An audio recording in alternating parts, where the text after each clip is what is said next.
దీన్ని త్రిమూర్తులు అంటారు.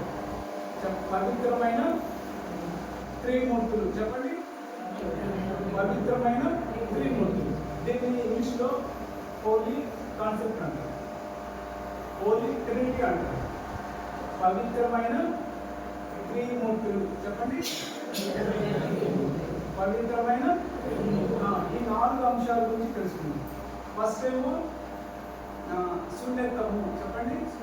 శూన్యత్వం. తర్వాత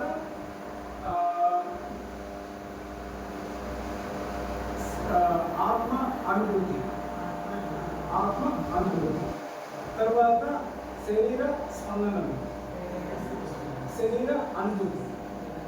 తర్వాత మనసు. ఈ 4 కదా. ఎక్కడ ఈ ప్రపంచంలో ఎక్కడన్నా తీసుకోండి, ఈ 4 అంశాలు కాకుండా ఏముందా?